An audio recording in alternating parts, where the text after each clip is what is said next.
ባለጸጋው ሰው አዲስ ያገባት ሚስቱ ልጆቹን እንደምታሰቃያቸው ይጠራጠራል። እውነቱን ማረጋገጥ ስለፈለገ ራሱን አትክልተኛ አድርጎ ለመቀየርና ከተዘጉት በሮች ጀርባ እየተፈጠረ ያለውን ነገር ለመመርመር ፈልጓል። ነገር ግን የደረሰበት ነገር ሁሉንም ነገር ይቀይረዋል።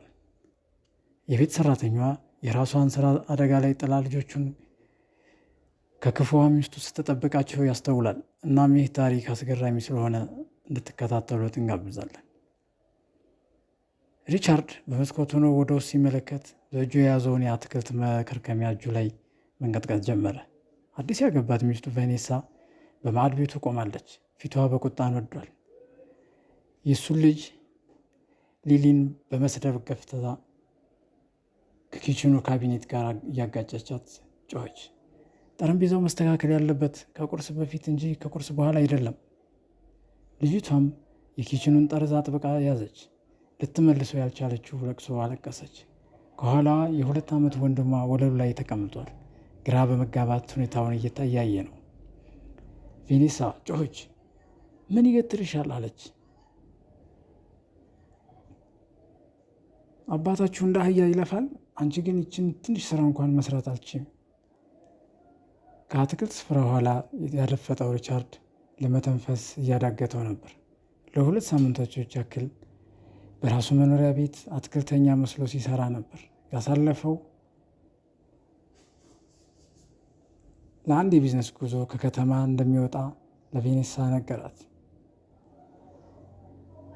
በእነዚህም 2 ሳምንታት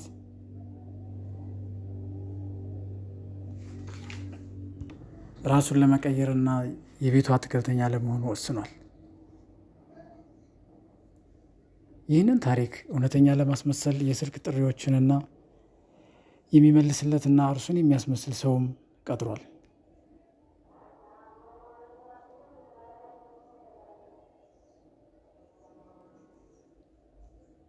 ሁለተኛ ባትታዘዥኝ ጾምሽን ነው የምታድሪው አለች ቬኔሳ ቆጣ ባለ ድምፅ። የምለው እየገባሽ ነው አይደል? አለች ህፃኗም ጭንቅላቷን ከፍ ዝቅ አደረገች። ጥሩ፣ ምናልባት ረሃብ ስርዓት ያስተምርሽ ይሆናል ብላት ከኪችኑ ወጥታ እየተወረገረገች ወጣች። ከመስታወት ከተሰራው በር ውጭ አትክልቱን እያሳመረ ከነበረው ሪቻርድ ጋር ልትጋጩ ነበር። እያየህ አትሄድም ብላ ጮኸችበት። ይቅርታ እመቤቴ አለ ሪቻርድ ጭንቅላቱን በመድፋት። ከላይ እስከታች በአይኖቿ ገለመጠችው። ብዙ ሰዎች ሁልጊዜ የፈለጉትን የሚያደርጉ ይመስላችኋል። መቼም በብዙ ገንዘብ እንዳልተቀጠርክ አስባለሁ።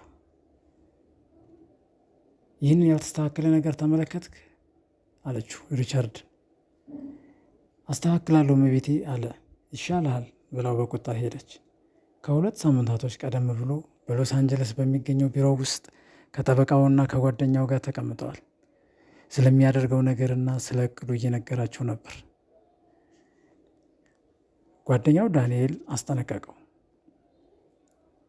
ከባድ ችግር ውስጥ ልትገባ ትችላለህ። የግል ኑሮህን በመውረርና በማታለል ተብለህ ልትከሰስ ትችላለህ አለው ለሪቻርድ። ሪቻርድም በራሴ ቤት ውስጥ ወረራ ሊሆን አይችልም አለ። ከዚያም ሪቻርድ በመስኮት ወደ ውጭ እየተመለከተ የልጆቼ ነገር አለ በለሆሳስ ድምፅ። የሆነ የተቋረጠ ነገር አለ። ሁልጊዜ ማታ እኔ ወዳለሁበት ክፍል ትመጣ ነበር ሊሊ። አሁን ግን እኔ ወደ ክፍሉ ስገባ ሮጣ ከሶፋው ኋላ ትደበቃለች።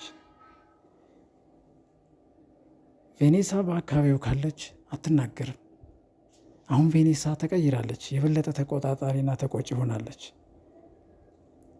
ጓደኛው ዳንኤል ፊቱን ወደፊት አሰገግ። እየጎዳቻቸው ይመስልሃል ሲል ጠየቀው። ሪቻርድ አመነታ።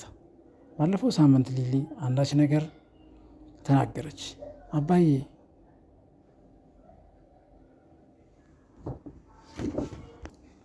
ሲሄድ እኮ ይለያል አለች።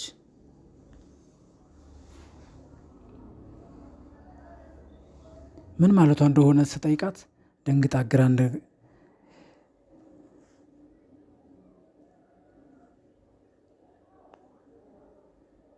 ግራ እንደተጋባች ነገረች። ግን በፊቷ ላይ እውነተኛ ፍርሃት አይዋለሁ ሲል ለዳንኤል ነገረው። ዳንኤልን ፊቱን አኮሳትሮ ፊት ለፊት ልትጋፈጣት ትችላለህ እኮ ምን ብዬ ነው ውስጥ የነገሬ ብዬ ነው ስቃ ነው የምታልፈው። ታዲያ ቅድህ ምንድን ነው? እውነቱን ማወቅ አለ ሪቻርድ። ከተሳሳትኩ ደህና፣ ትክክል ከሆንኩ ደግሞ ድምፁ ተቀየረ። ያኔ ከረጅም ጊዜ በፊት ማድረግ ይገባኝ የነበረን ነገር አድርጋለሁ። ልጆቼን እጠብቃለሁ። ለመዘጋጀት 3 ቀናቶች ብቻ ነበር የወሰደበት። በዚህ ጉዳይ ላይ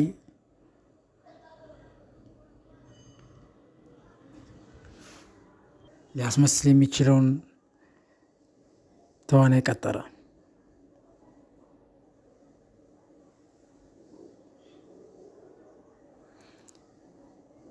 እሱን በማስመሰል ቬኔሳ ስልክ ስትደውልለት እንዲመልስ ለማድረግ ከዚያም ቀጥሎ አርቲፊሻል ፂም፣ ኮፍያ፣ የነተበ ጂንስና ለስራ የሚሆን ቦቲ ጫማ ገዛ።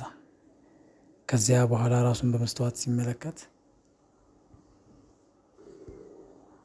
የራሱን መልክ ማወቅ አቅቶት ነበር። ስለ ስራ ጉዞ ከቬኔሳ ጋር ያደረገው ውይይት በውጥረት የተሞላ ነበር። እሷ ላይ የሚነበበው ስሜት የመገላገል እንደነበረ ሪቻርድ ተረድቷል። የጉዞ ሁኔታ በማስመሰል በመዘጋጀት ላይ እንዳለ በስልክ እንዲህ ስትል ሰማት። ለወር ነው የሚሄደው። በመጨረሻም ይህንን ቤት በቁጥጥር ስር ማስገባት እችላለሁ ስትል ሰማት። በማግስቱ ጠዋት አትክልተኛው ቤት ደረሰ። ከሳምንታት በፊት የቀጠሯት የቤት ሰራተኛቸው ሶፊያ በሩን ከፈተችለት። ዛሬ ስራ እዚህ እንደምጀምር ተነግሮኛል አለ ሪቻርድ። ቬኔሳ ገልመጥ አድርጋ ተመለከተችውና ከባለፈው የተሻለ እንደሚሆን ተስፋ አደርጋለሁ አለች። የምችለውን አደርጋለሁ መቤት አለ ሪቻርድ። ይሻልሃል፣ ብቁ አለመሆን አልታግስም። ለሰዓታት ሪቻርድ በዝምታ ውስጥ ሆኖ ስራውን ሲሰራ ቆየ። ለስላሳ እጁ የአትክልቶችን መሳሪያዎችን በመያዛቸው ውሃ ቋጥረዋል። አካላዊ ህመሙ ግን ቤቱን ከውጭ ሆኖ ከመመልከት አንጻር የባሰ ቁስል አልነበረም። የ6 ዓመት ልጁ ሊሊ የህፃንን ወንድሟን እጅ ይዛ ወደ ውጭ ወጣች። ማን ነው ይሄ ደግሞ ስትል ጠየቀቻት። አዲሱ አትክልተኛችን ነው ስትል ሶፊያ መለሰች። ከዚያም ተመልሰው ወደ ቤት ገቡ።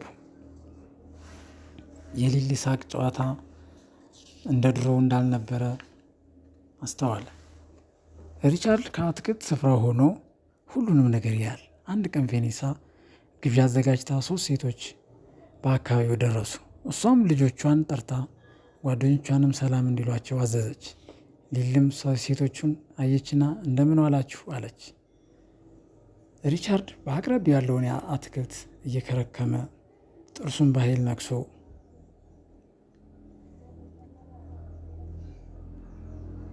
ከትንሽ ቆይታ በኋላ ቬኔሳ ልጆቹን ወደ ፎቅ ሂዱና አፋችሁን ዝጉና ተቀመጡ፣ ትልልቅ ሰዎች እያወሩ ነው ብላ ተቆጣቻቸው። እሺ ብላ ሊሊ ወንድሟን ይዛ ሄደች። ከሀፍታ በኋላ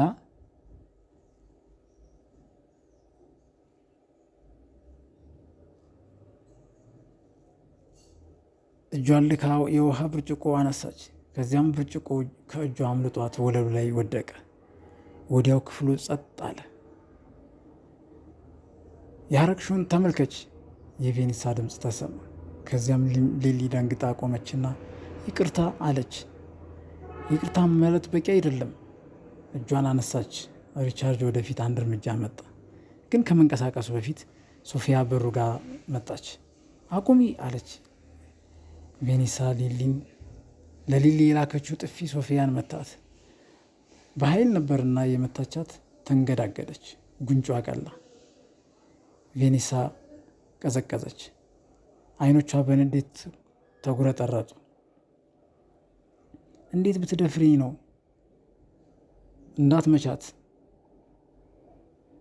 እንድትመቻት አልፈቅድልሽም አለች ሶፊያ። 6 ዓመቷ ነው። ገና ሕፃን ናት አለች። ከስራሽ ተባረሻል። በድጋሚ እዚህ እንዳትሰሪ አደርግሻለሁ። ማድረግ ያለብሽን አድርጊ አለች ሶፊያ። እንግዶቹ ደነገጡ። ጣልቃ ይግቡ አይግቡ እርግጠኞች አይደሉም። የሪቻርድ ልብ በፍጥነት ይመታ ነበር። ጊዜው አሁን ነበር። መቀሱን ጥሎ ወደፊት ሄደ። ይበቃል አለ። ሁሉም ፊታቸውን አዞሩ። የቬኒሳ ቁጣ ወደ መጠየፍ ተቀየረ። አንተ ደግሞ እዚህ ምን ትሰራለህ? ወደ ስራ ተመለስ፣ ሪቻርድ ቀጥ አለ። ድምፁ ተረጋግቶ ነበር። ይበቃል አልኩ፣ ይበቃል። በድምፁ ውስጥ ያለ አንዳች ነገር ሴቶቹ እርስ በርሳቸው እንዲተያዩ አደረገ።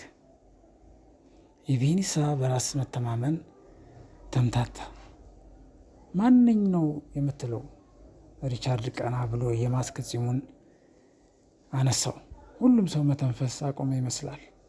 መጀመሪያ ግራ መጋባት ነበር፣ ከዚያ ደግሞ ፍርሃት፣ ድንጋጤ። አንዲት ሴት በሲቃ ተነፈሰች። ቬኒሳ ወደ ኋላ ተንገዳገደች። ይሄ ሊሆን አይችልም። ፂሙን ወደ ላይ ጣለው። ለትንሽ ሰኮንዶች ማንም የተንቀሳቀሰ ሰው አልነበረም። ድባቡም ከባድ፣ ዝምታውም ሊሸከሙት የሚችሉት አይደለም። ቬኒሳ ፈጠጠችበት። ድምፅ ማውጣት አልቻለችም። ከዚያም በድንጋጤ ድምፅ፣ አንተ ኒውዮርክ መሆን አልነበረብህም እንዴ አለች። ብዙ ነገሮች መሆን ይገባኝ ነበር አለ ሪቻርድ። ባልመሆን ነበረብኝ። ቤት ውስጥ የነበረውን ጭራቅ ማየት ያልቻልኩ ቂል ሆንኩ። ግን ሶፊያ መንቀሳቀስ አቅቷት ቆመች። እንደምታየው አይደለም አለች ቬኒሳ። እዚህ ነበርኩ፣ እያየሁ ነበር፣ እያዳመጥኩ እየቀዳዎች ነበር። ፊቷ ላይ ያለው ወዝ ጠፋ። ስትቀዳን ነበር፣ እያንዳንዱን ቃልሽን ነበር እያለ ትንሽ መቅረጸ ድምፅ ከኪሱ አወጣ። ከእንግዶቹ አንደኛዋ ብንሄድ ይሻላል አለች። አይ ቆዩ፣ ሁላችሁም እዚህ የመጣችሁት ምን ያህል ደስ የሚል ቤተሰብ እንዳለኝ ለማየት ነው አይደል? ብለኸኛል ስትል ጮኸች። እንደ ወንጀለኛ ስትሰልለኝ ነበር። ልጆቹን አምኜ አደራ ሰጥቼሽ ነበር አለ ሪቻርድ በተሰባበረ ድምፅ። አደራሽን በላሽ። ወደ ልጆቹ ዞሮ ተንበረከከና ከእንግዲህ አብቅቷል።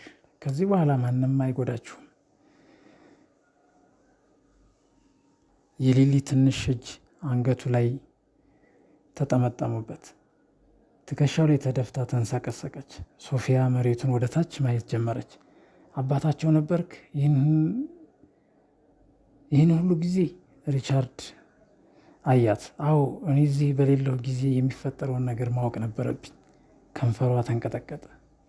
እና ሁሉንም ነገር አይተሃል? አዎ አይቻለሁ አለ በለሆሳስ ድምፅ። እናም አንቺ የዚህ ቤት ብቸኛዋ ብርሃን ነበርሽ። የቬኒሳ ድምፅ አንባረቀ። እባክህ ተው፣ ጻድቅ እንዳታደርጋት። ልክ እንደ ሌሎቹ እየተቆጣጠረች ነበር። ሪቻርድ ቆመ። ብቸኛው ቁጥጥር እዚህ የመጣው ከአንቺ ብቻ ነው።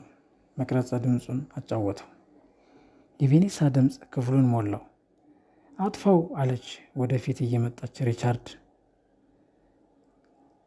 አላፈገፈገም። በድጋሚ ንኪኝና በካሊፎርኒያ ያለኝን እያንዳንዱን ጠበቃ ይህንን እንዲያዳምጠው አደርጋለሁ አላት። ሪቻርድ እባክህን፣ ይህንን ማስተካከል እንችላለን አለች። አይሆንም፣ ያንቺ ነገር አብቅቷል። ጠበቆች የፍች ወረቀቱን እያዘጋጁ ነው። እቃሽን ያዥና ዛሬውኑ ቤቴን ለቀሽ ውጪ። በዚህ ተግባር ትጸጸታለህ አለች። መጀመሪያውኑ አንቺ ሳገባ ነው የተጸጸትኩት አለ። ዙራ እንግዶቹን ተመለከተች። ከዚያም ወደ በሩ ሄደች።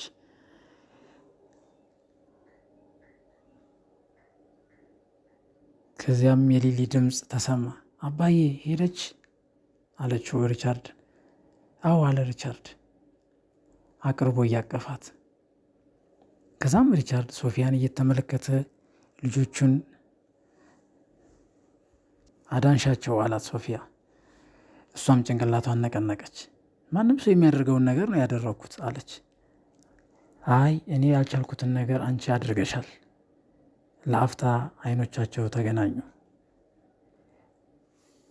በቃል ያልተገለጹ ምስጋናዎች።